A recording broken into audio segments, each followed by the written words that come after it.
1, 2, 3, vamos a la playa.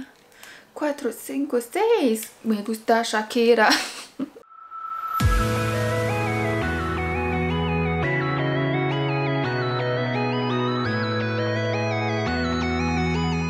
Hello tout le monde, j'espère que vous allez bien. Aujourd'hui je suis trop contente de vous retrouver dans un update lecture, ça fait super longtemps, mais j'ai pas tant de livres que ça à vous présenter parce qu'en fait j'ai fait plein de reading vlog et tout, donc vous avez déjà vu quelques de mes dernières lectures dans mes précédentes vidéos, mais pas toutes. Aujourd'hui je vous présente 4 de mes dernières lectures et restez bien jusqu'au bout parce que y a une pépite. Avant de rentrer dans le vif du sujet, je voulais vous parler de Nextory. C'est une application dont je vous ai déjà parlé il y a quelques mois. Nextory, c'est un des premiers services de livres audio et de livres numériques en Europe. L'idée, c'est vraiment de rendre accessible la lecture à tout le monde parce que c'est une application qui est disponible directement sur téléphone. T'as pas besoin de liseuse, t'as pas besoin de ton livre papier qui fait 500 pages, tout est dispo sur ton téléphone et on sait tous qu'on a tout le temps notre téléphone avec nous. Nextory, c'est donc la seule application de lecture en France qui propose tous les formats de lecture, que ce soit livre audio, e-book, BD, podcast, magazine, la presse. Enfin vraiment il y a tout ce que tu veux. D'ailleurs je vais vous montrer là en même temps que je parle.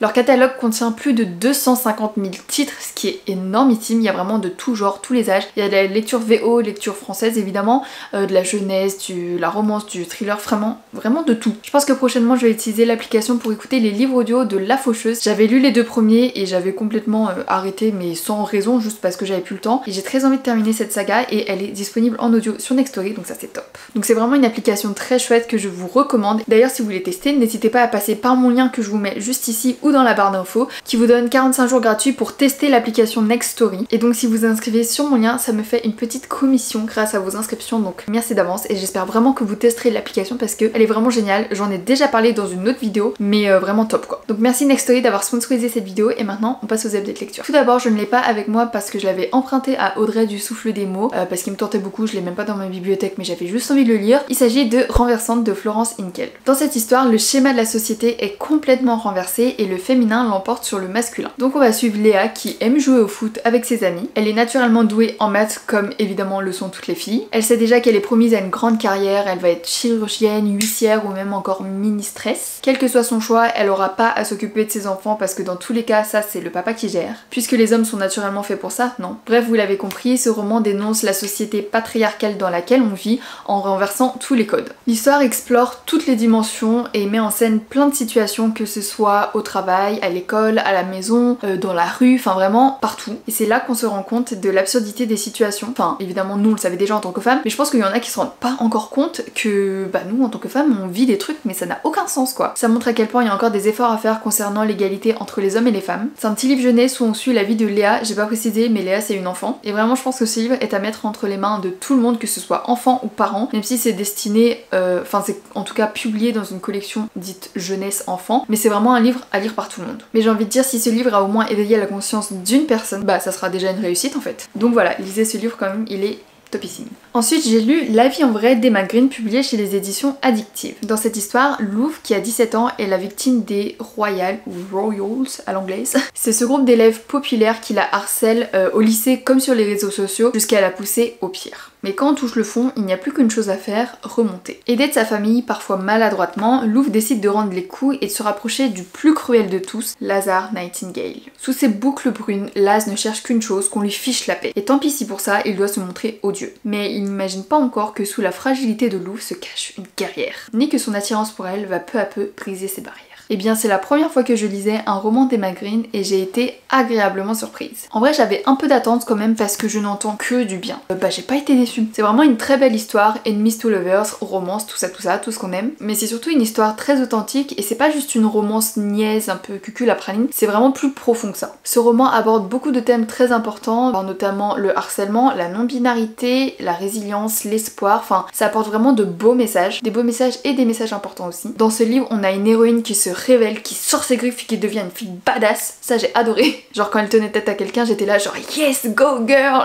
C'est une histoire dans laquelle on passe vraiment du rire aux larmes et qui est vraiment addictive, sans mauvais jeu de mots. Vraiment c'est très addictif. Un des points forts aussi c'était que tous les personnages étaient attachants. Mais pas que les personnages principaux. Même les personnages secondaires sont trop choux et trop attachants et trop drôles. Enfin vraiment petite pépite. Donc vous vous doutez bien que je l'ai dévoré, même s'il paraît énormissime. En fait il fait, bon il est quand même gros, hein, il fait presque 500 pages, mais en fait quand on le regarde on dirait qu'il fait genre 850 pages. Et en fait même s'il fait presque 500 pages, enfin, le format est assez petit et puis même ça se lit d'une vitesse, enfin tu ne peux plus le lâcher quoi. Donc voilà, excellente lecture, je suis trop ravie d'avoir pu découvrir Emma Green et je sais que je suis en retard, je sais qu'elles ont écrit trop plein de livres, qu'il faut que je me rattrape, mais c'est sûr que je vais en lire d'autres. Ensuite j'ai lu Inheritance Game de Jennifer Lynn Barnes, publié chez les éditions Pocket Jeunesse. Dans cette histoire, Avery, lycéenne sans histoire et sans le sou, rêve d'une bourse d'études pour entrer à l'université. Sauf que un jour, son destin bascule parce que Tobias Hawthorne, je sais pas comment on dit, un célèbre milliardaire lui lègue toute sa fortune. Vous allez me dire, mais du coup ça tombe à pic, elle a plein d'argent d'un coup. Mais le problème c'est que elle ne connaît pas cet homme, ni d'Ève ni d'Adam, elle n'a jamais entendu parler de lui. Néanmoins, pour toucher sa part d'héritage, elle doit emménager dans la mystérieuse demeure des Hawthorne. Elle va donc côtoyer les 4 petits-fils du défunt, tous aussi insondables que séduisants. Et surtout, ils vont tout faire pour qu'elle n'ait pas son héritage en fait, parce qu'ils se connaissent pas, elle est pas de la famille. Avery va devoir se prêter à un inquiétant jeu de dupes qui pourrait bouleverser sa vie à jamais. Cette saga, qui est donc une trilogie, parce que là c'est le premier tome, fait un carton sur les réseaux sociaux depuis quelques mois, depuis l'apparition du premier tome en fait. Du coup bah je me suis lancée moi-même pour voir ce que ça donnait. Je peux vous dire que je n'ai pas été déçue, mais avant de vous donner mon avis, je le dis à tous mes amis, mais je trouve le pitch de l'histoire vraiment trop bien. Une fille qui reçoit un héritage d'un inconnu qu'elle ne connaît ni d'Ève ni d'Adam, enfin je trouve le pitch trop bien et hyper original. Alors sans surprise, je ne vais pas être super originale non plus, mais j'ai adoré ma lecture. C'est un livre encore une fois que j'ai dévoré et que je suis trop contente d'avoir découvert parce que j'ai enfin compris la hype. Pour moi, Inheritance Game c'est vraiment le livre young adulte par excellence. Je saurais pas trop vous dire comment, pourquoi, etc. mais en fait c'est une histoire avec des adolescents, histoire assez originale, intrigante, les personnages sont attachants, il y a un peu de romance, il y a du suspense, on se pose des questions, puis en fait à la fin on a des révélations mais pas encore toutes parce qu'il y a encore 2 tomes. En fait je trouve qu'il a vraiment tous les ingrédients parfaits pour faire un bon livre young adulte. Juste au début j'ai trouvé que c'était un poil long, mais vraiment c'est juste pour chipoter. En gros les 100 premières pages c'est la 4ème de couverture, mais c'est bien parce que ça met dans l'ambiance, ça construit l'histoire, construit le contexte. Et c'est vrai que comme bah j'avais déjà lu le résumé, moi je m'attendais qu'il y ait de l'action dès le début, pas du tout, donc calme-toi. Mis à part ça, franchement excellente lecture, j'ai adoré encore une fois le pitch, mais j'adore. Et du coup je confirme que l'histoire vaut la hype, c'est vraiment une très bonne histoire que j'ai beaucoup aimée. Après c'est pas non plus la plus belle lecture que j'ai eue de cette année, genre le plus gros coup de cœur que j'ai eu, et on en reparle très vite, mais ça reste une excellente lecture que je vous conseille. En parlant de meilleure lecture de l'année, coup de cœur, tout ça, il faut que je vous présente un livre.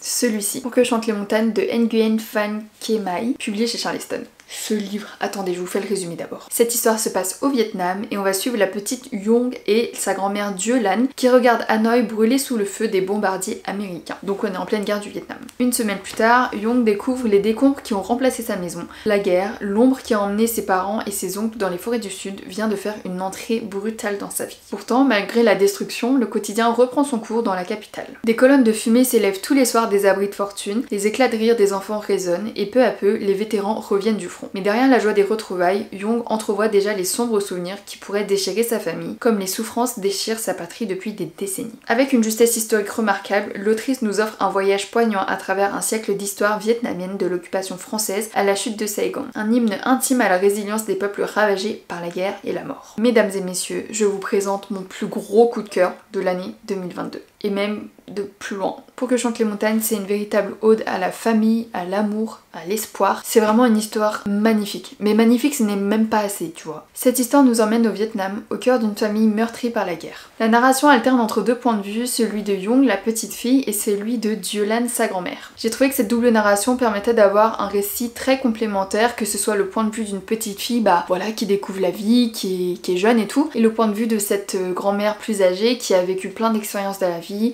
très assagie, très mature évidemment. Voilà. L'autrice nous dresse le portrait d'une famille qui tente de s'en sortir malgré la guerre, malgré la famine, malgré tout ça. Et c'est vraiment un siècle d'histoire vietnamienne complètement bouleversant. J'ai évidemment été encore plus touchée par l'histoire puisque ça parle du Vietnam, donc mon pays. Et pour être très honnête, je connais pas très bien l'histoire du Vietnam, j'en parle assez peu avec mes parents. Et du coup, j'étais ravie de pouvoir découvrir cette histoire du point de vue des Vietnamiens pendant la guerre, écrit par une Vietnamienne elle-même, c'était top. Mais en fait, au-delà même du fait que ce soit une histoire sur le Vietnam, c'est une histoire sur la guerre, sur l'amour. C'est vraiment une histoire universelle qui touchera tout le monde. Je fais une pause dans cette chronique pour vous montrer ma réaction quand j'étais à peu près à la moitié du livre. J'étais en larmes. Enfin, sur la vidéo on dirait pas trop, j'étais plus avec les larmes aux yeux. Mais vraiment ce livre m'a complètement retournée.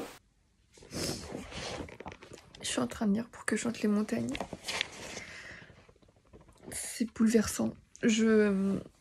C'est même pas parce que c'est une histoire sur des Vietnamiens et que je suis d'origine vietnamienne, c'est genre vraiment juste sur la guerre et c'est fou à quel point genre nous on a trop de la chance de d'être nés là où on est né en fait, parce que tu te dis là ils vivent la guerre, les familles sont séparées, il y a une maman qui a dû abandonner son enfant.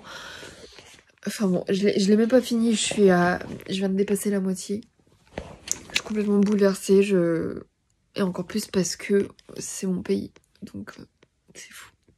Comme vous l'avez vu, c'est donc un livre qui vous fait passer par de multiples émotions. J'ai rarement été aussi bouleversée et aussi touchée par un livre. Encore une fois, même pas que parce que ça se passe au Vietnam, j'ai plein d'amies absolument pas vietnamiennes qui ont eu aussi un énorme coup de cœur et qui ont même mis ce livre dans leur top de l'année aussi. En fait, ça reste une fiction, mais c'est tellement proche de ce que peut vivre une famille en période de guerre. Je sais que le récit a été inspiré par de vraies personnes. L'autrice a interviewé des personnes ou a pris des histoires de sa famille ou des proches qu'elle connaissait, etc. C'est ça qui m'a fendu le cœur, c'est ça qui m'a tellement bouleversée de savoir que bah certes c'est une fiction mais c'est pas si loin de la réalité et qu'il y a vraiment des gens qui vivent comme ça, tu vois, dans la famine, qui ont rien pour manger, qui... Oh, mais c'est horrible. Mais malgré la violence du récit et de la guerre, ce roman délivre un beau message de paix et d'espoir et en fait il nous dit que l'amour gagnera toujours. Donc mesdames et messieurs, s'il y a bien un livre à retenir de toute cette vidéo et même de toute cette année, c'est celui-ci. S'il vous plaît, lisez-le. Et je répète, mais pas juste parce que c'est une histoire vietnamienne, je n'ai pas les mots sur ce livre. Vraiment, mon plus gros coup de cœur de l'année 2022, si ce n'est 2021, 2020, enfin vraiment, je n'ai pas les mots pour ce livre. Il va rester là, il va être exposé je ne sais où, mais cette histoire vraiment incroyable. Vous devez le lire, vraiment. J'ai l'impression que je vous ai pas très convaincu, mais j'espère que je vous ai convaincu. Je vais arrêter parce que j'ai plus les mots. Ça me fait trop d'émotion rien que de reparler de ce livre, c'est un truc de fou. Voilà, c'est tout pour cette vidéo, j'espère qu'elle vous aura plu. N'hésitez pas à me dire si vous avez lu un de ces romans en commentaire, s'il y en a certains qui vous tentent. Et n'oubliez pas ma petite offre Nextory que vous pouvez retrouver en barre d'infos. 45 jours gratuits grâce à mon lien, ça fait toujours plaisir. Et puis moi je vous retrouve la semaine prochaine pour une nouvelle vidéo.